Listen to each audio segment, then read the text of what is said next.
Oil pulling அது எப்படி பண்ணுறது? காலை எழுந்ததும் எதுவும் சாப்பிடாமல் இதயம் வளர்த்தை வாயில ஊத்தி நல்லா கொப்பளிக்கணும், அப்புறம் அதை துப்பிடணும். இதுதான் ஆயில் புல்லிங்.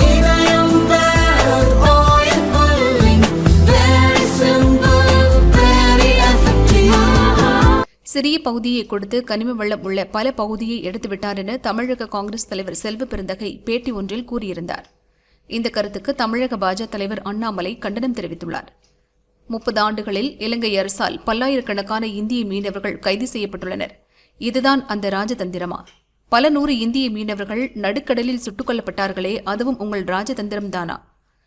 மீன்பிடி படகுகள் கைப்பற்றப்பட்டதால் வாழ்வாதாரத்தை இழந்தார்கள் நம் தமிழக மீனவ சொந்தங்கள். இதுவும் ராஜதந்திரத்தில்தான் அடங்குமா? கச்சத்தீவை இலங்கைக்கு தாரை வார்த்த போது தமிழகத்தில் ஆட்சியில் இருந்தது திமுக.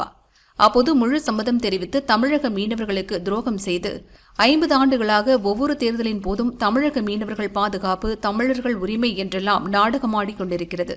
அப்போதெல்லாம் இந்த ராஜதந்திரத்தை பற்றி திமுக காங்கிரஸ் கூட்டணி பேசியதில்லையே ஏன்? தமிழக காங்கிரஸ் தலைவர் சொல்வது போல கச்சத்தீவை தாரை வார்த்தது ராஜதந்திரம் என்று ஒப்புக்கொள்வாரா முதல்வர் ஸ்டாலின் என அண்ணாமலை சரமாரி கேள்வி எழுப்பியுள்ளார்.